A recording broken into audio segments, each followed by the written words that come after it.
Compañía de Jesús en Misión. Voces Apostólicas. Eres tú, Ignacio, nuestro guía y animador.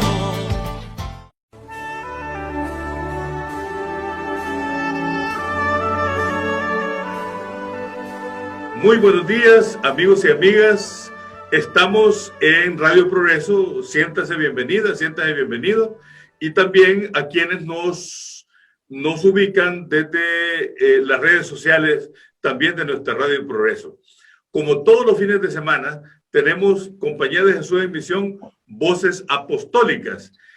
Y ahora tenemos el enorme placer de estar platicando, de estar acompañados por una de las personas, uno de los jesuitas que ha pasado por el ERIC y Radio Progreso. Quiero decirles que fue el anterior director del ERIC y ahora está en Guatemala. Él es guatemalteco y es una persona muy especial, Ricardo Falla. El padre Ricardo Falla, jesuita, guatemalteco, de una gran historia y cercanía con los pobres de Centroamérica. Bienvenido, Ricardo. Bueno, muchas gracias, Melo. Ojalá que no falla. Es que Falla nunca falla. ¿Y qué tal? Contanos, Falla, ¿qué haces en Guatemala actualmente y cuál es tu trabajo? Y cuéntanos por dónde va tu actual presencia en Guatemala antes de hablar de tu historia. Aquí estoy en una parroquia indígena maya quiché que se llama Taña, en el altiplano. Es una parroquia de unas 30,000, 60,000 personas, pero de ellas tal vez nada más la tercera parte son católicos.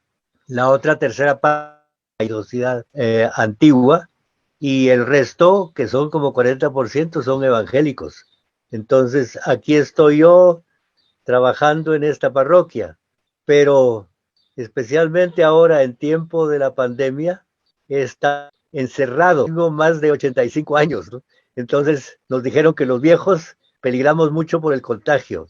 Entonces he estado encerrado, pero tenemos un atrio grande y un convento grande donde puedo salir a pasear y a caminar. Y a veces agarro la moto y me subo, también tenemos, y ahí trabajo escribiendo o componiendo algunos libros de cosas antiguas. Este es mi trabajo, Melo, ¿no? Sí, un poco apartado, pero todos los días decimos misa, o digo misa, y veo gente, y viene gente a platicar, a consultar o a confesarse también, ¿no? Esa es mi humilde presencia ahora. Sí. Bueno, Ricardo. Y de vez en cuando algún Zoom. Bien, Ricardo, y como el Zoom que tenemos ahora aquí con Radio Progreso y con nuestros amigos y amigas que nos sintonizan a través de las redes sociales. Ricardo, tú pasaste por aquí, por el ERIC y por Honduras.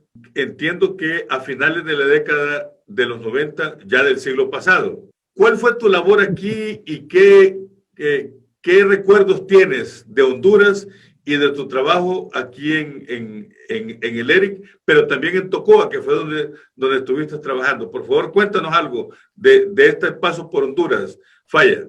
Bueno, yo estuve 2 veces en Honduras, en el Progreso, en la costa norte.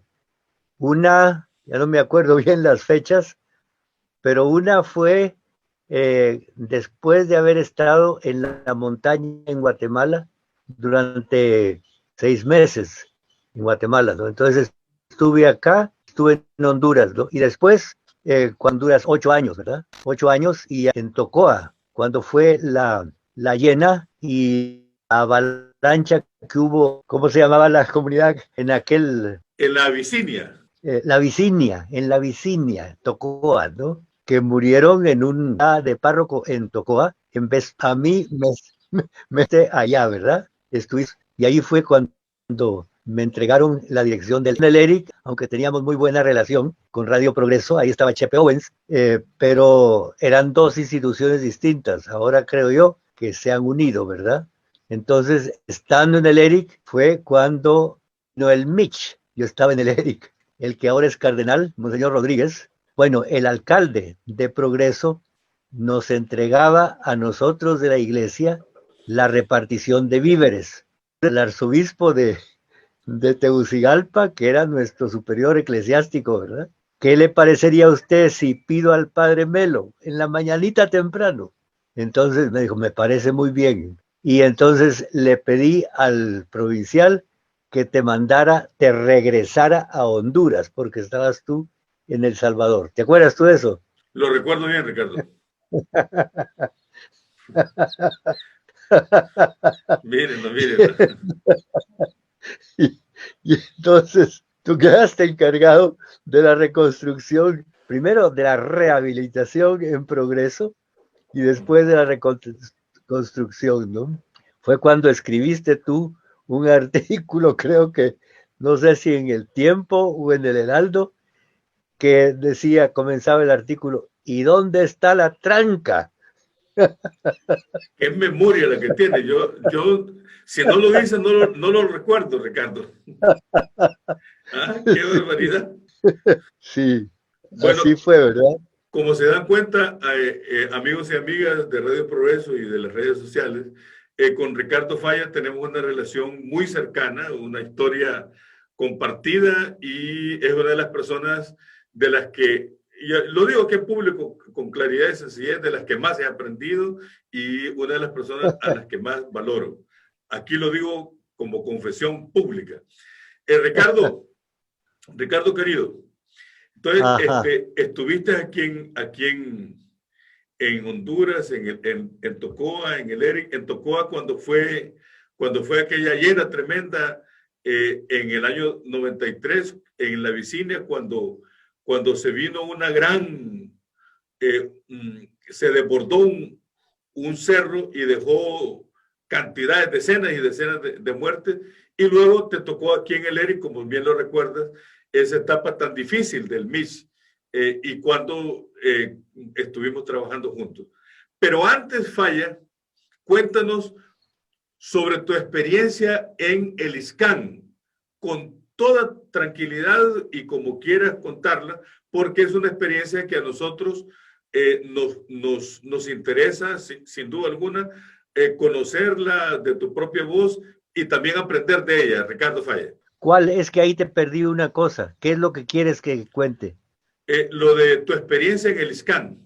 Bueno, sí. Lo de la guerra allá, pero yo no estuve como guerrillero, aunque me acusaron de que no solamente era guerrillero, sino comandante de las fuerzas revolucionarias. Estaba ahí bajo la montaña, como tú lo viste, porque tú estuviste también allá.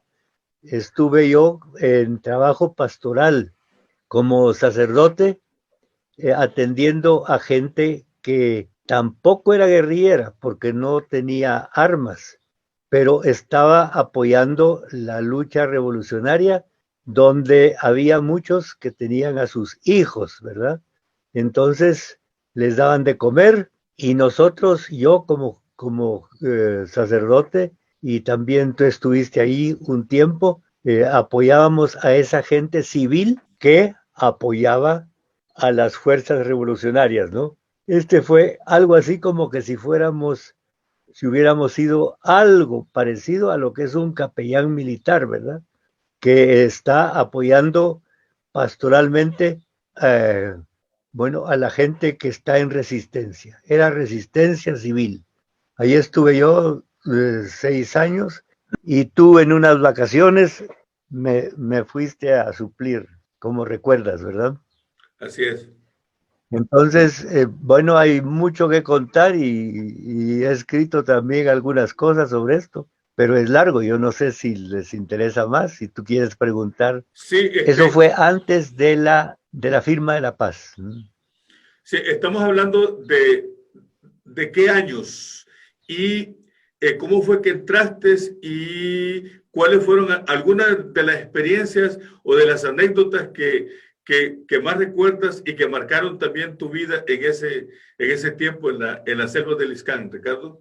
Bueno, entré porque fue después del triunfo sandinista. Ahora da vergüenza hablar de sandinismo, pero era el tiempo en que el sandinismo tenía grandes en Nicaragua. En 1979, 80, 81, 82, yo trabajé allí con la reforma agraria, haciendo investigaciones de campo. Entonces, en 1982, hubo algunos compañeros, ¿no?, que resultaron a entrar de nuevo clandestinamente a Guatemala en este proyecto pastoral de ayuda a la resistencia civil en el norte del Quiché, en concreto Ixcán, ¿no? Entonces pudimos entrar a Guatemala en 1983, cuando acababan de pasar las grandes masacres,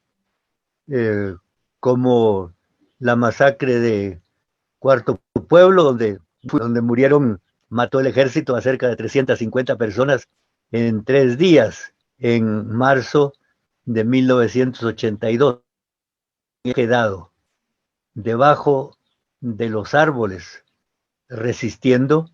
Ellos me contaron una y otra vez cómo había sido la masacre y las masacres más chiquitas, y cómo había sido el levantamiento campesino que había provocado esas masacres, ¿no?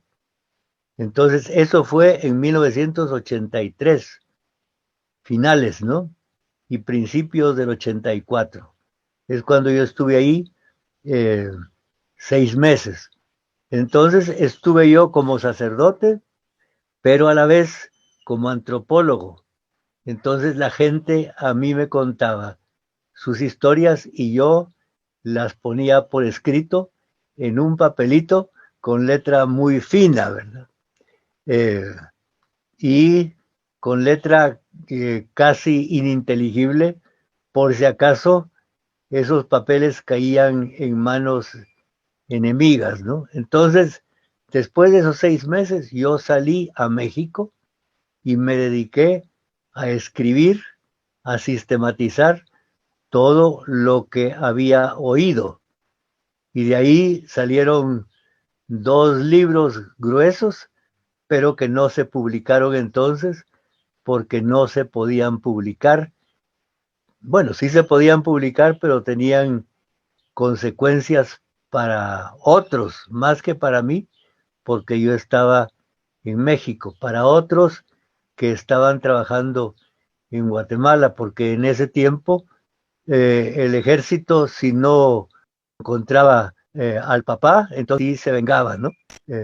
En objetivos vicarios, creo que le decían entonces, ¿no? Entonces así fue como estuve un tiempo en México trabajando en esa historia inmediata que no se conocía, ¿no? Entonces, después volví a entrar a Guatemala, después en la montaña entré en el 87. Antes estuve como casi un año en Progreso. Melo no estaba ahí, estaban Fernando Bandeira, no, Chris Jordan, estaba en el ERIC también Tony Pedraz y otros jesuitas, ¿verdad? Pero a mí se me abrieron las puertas de nuevo para entrar a la zona de guerra en el 1987, y ahí estuve otros 6 cuando Melo entró a suplirme en unas vacaciones como de 3 meses, en que yo salí para descansar o para conectarme con otras gentes, ¿no? Entonces esta fue la historia de este Monseñor Romero del Salvador, llamaba Pastoral de Acompañamiento, pero el solo hecho de estar presente acompañando en las fugas, o nosotros les decíamos emergencias, ¿no? Estamos en emergencias, ¿no?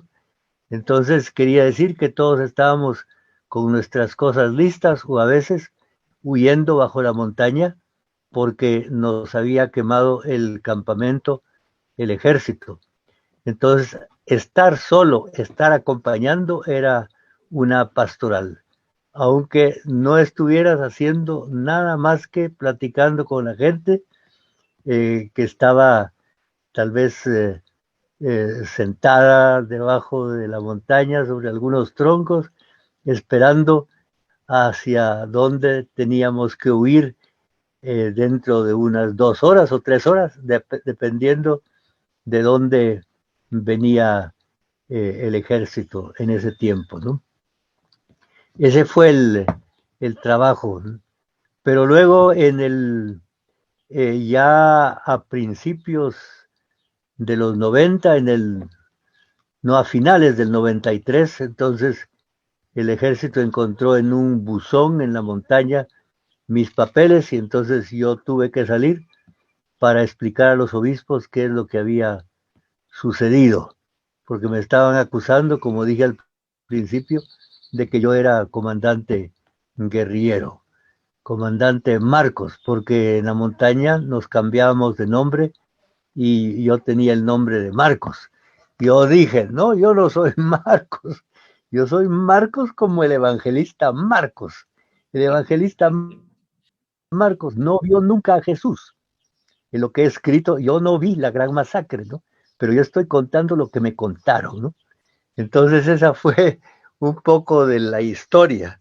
Como tú y yo sabemos, y los jesuitas y laicos y laicas de la Compañía de Jesús saben que nosotros los jesuitas formamos parte de una comunidad que tenemos nuestra vocación y nuestra misión se vive y se expresa en la comunidad. Sin embargo, tú estuviste durante mucho tiempo solo, acompañado con mucha gente, con familia, pero en relación con los jesuitas estuviste solo. ¿Qué significa esto, vivir la experiencia de la comunidad llamémosle, en la dispersión, es decir, allá zampado en las montañas en la selva del Iscán, sin relación con jesuitas? ¿Qué significó para ti, Ricardo, esta experiencia viviendo en la montaña y con una distancia clara de otros jesuitas? Y sin embargo, ¿cómo fue tu experiencia de comunidad, Ricardo? La comunidad en dispersión, ¿verdad? Si uno está y no tiene compañeros al lado, ¿verdad? Y en ese tiempo tampoco había Zoom, así, presencia virtual como ahora. ¿Me estás oyendo? Ni nada de eso, ¿no? Ni celulares, sí. Entonces, sin embargo, para mí todos ustedes estaban muy presentes porque yo sabía que algunos estaban conscientes de que yo estaba en la montaña, entonces yo sentía que aunque yo esté solo allá, pero están todos mis compañeros conmigo. Toda la compañía de Jesús está conmigo, sentía yo. Por eso fue muy importante en esta experiencia el tener la misión de mis compañeros que llamamos nosotros superiores, pero son hermanos, ¿verdad? Yo no estaba haciendo algo por iniciativa independiente, ¿verdad? Sino que estaba como parte de la iglesia, ¿no? Yo creo que eso es muy importante, ¿no? Tenía la misión, ¿no? Hubo algunos que no hicieron eso y entonces el trabajo creo yo que no fue suficientemente continuo, ¿no? Yo recuerdo a propósito de lo que estás comentando de sentirte enviado por la iglesia, sentirte enviado por los compañeros superiores, sentirte parte de la comunidad. Recuerdo que cuando yo fui la primera vez, pero también la segunda, pero solo el inicio, pues, que yo antes de entrar a la selva del Iscán, fui a visitar junto con el que era el superior Chepa Tojeira, fuimos a visitar al obispo del Quiché, Monseñor Julio Cabrera. Sí, Y sí. entonces, él me habló del trabajo y él me dijo, mira, tú vas enviado por el obispo del Quiché y vas a cumplir con esta misión. Y quedas delegado para que realices y acompañes pastoralmente a ese pueblo tan necesitado de acompañamiento. Y si tú te equivocas, también se ha equivocado el obispo. Ajá. ¿Qué te Sí, parece? Eh, eso sí, sí. de, Pero de, tú no. de manera Sí, que ese envío, aunque uno estuviera solo, como tú lo cuentas, uno sentía que estaba cumpliendo con una misión, que uno era enviado y que al estar exacto, sí. enviado, aunque estuvieras muy solo, estabas en compañía, Ricardo. Sí, sí, sí, sí.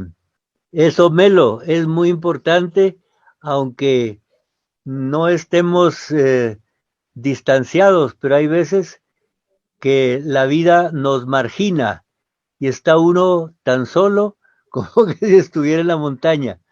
Pero si tienes la misión, no estás solo, ¿verdad? De manera que yo coincido contigo, Ricardo, que uno a veces tal vez no está en la montaña y está entre carreteras y entre sonidos y en los barrios, y uno experimenta soledades.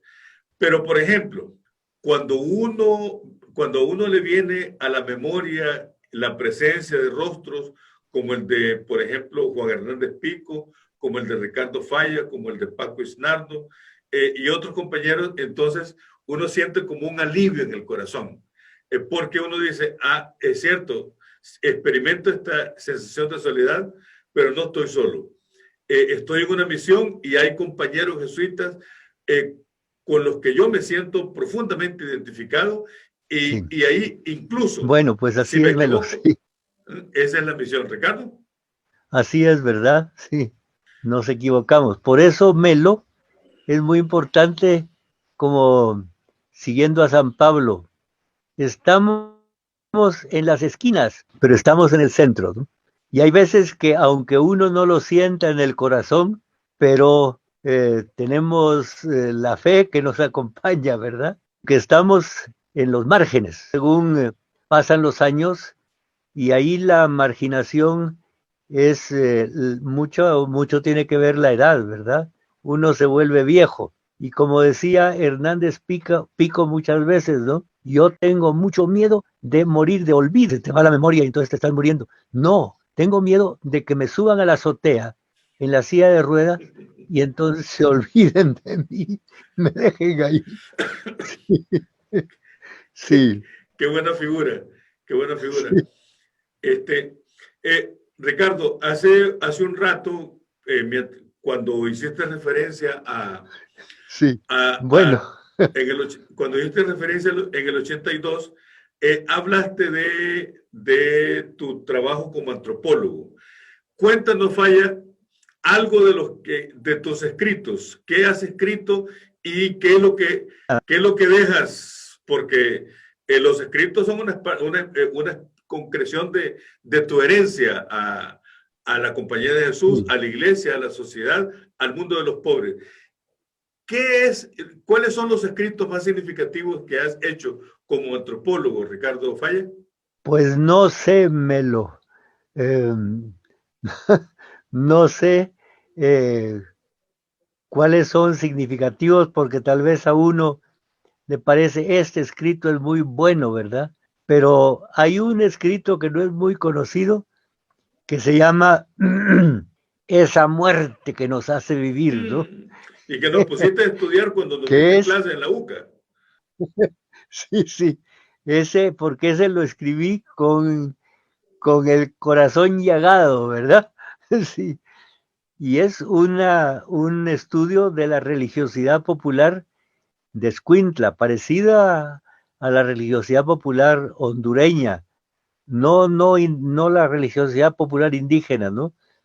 Entonces, ese escrito sí ahí estoy yo como reflejado en un momento, ¿no? Y por eso se llama esa muerte. Y siempre digo yo, no cualquier muerte, sino que es esa, la muerte que tú no quieres vivir, ¿verdad? Y entonces tú buscas otras muertes, esas no te hacen vivir, te dejan secos, son estériles, ¿no?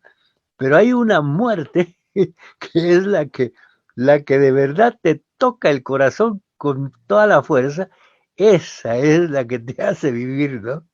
Por eso en la religiosidad popular yo intuía, esa nos hace vivir, ¿no? Bueno, ese es un librito que no es muy popular, pero fue obligada lectura para los que estudiaban teología, entiendo yo, en El Salvador, Así porque es. fue publicado en El Salvador. Para mucha gente, como por ejemplo Sí. quien te está hablando ¿Me en este oyeron o momento. no me oyeron? Sí, te escuchamos, te escuchamos.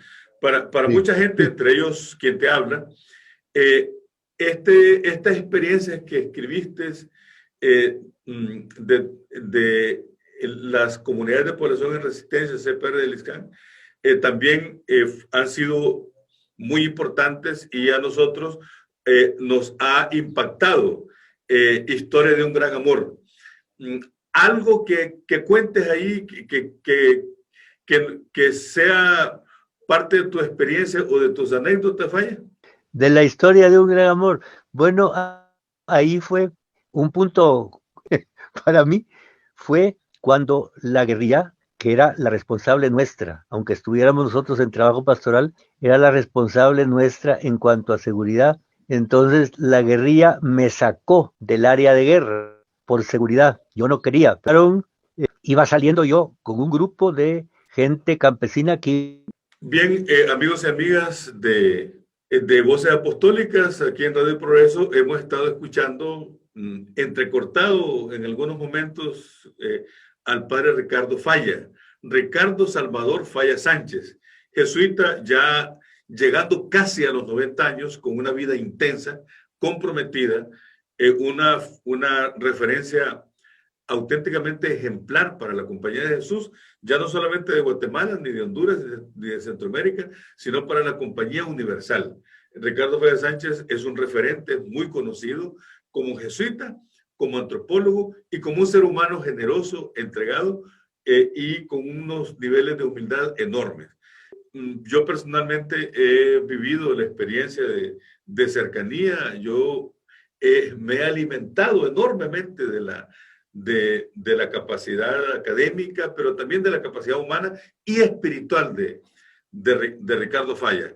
Es uno de mis más referentes de más cercanía que he tenido y que tengo en mi vida como jesuita. Y actualmente él, como él mismo lo dijo, está viviendo en Santa María Chiquimula, allá en el altiplano guatemalteco, y gran parte de su vida, él no lo dijo, lo dijo muy de pasada, gran parte de su vida actual es recopilar todo lo que ha escrito y convertirlo en volúmenes y divulgarlo para tenerlo como un aporte para la Compañía de Jesús, para la Iglesia y en general para la sociedad. Uno de los tomos de sus escritos fue sobre lo que él escribió aquí en Honduras. Un tomo bastante grueso que hace varios años fue presentado en la Universidad Nacional Autónoma de Honduras, en Tegucigalpa, y que quienes quieran adquirirlo, lo tenemos aquí a la venta en Radio Progreso y en el ERIC. Son escritos muy valiosos de los últimos años de la década de los 90 del siglo pasado. Gracias entonces a Ricardo Falla por haber estado con nosotros. Muchísimas gracias a ustedes por sintonizarnos y también por tenernos paciencia cuando ha habido una comunicación entrecortada. Seguiremos compartiendo voces apostólicas de diversos jesuitas y laicos en esta ventana que abrimos todos los fines de semana. Que tengan muy buen día. Compañía de Jesús en Misión. Voces Apostólicas. Eres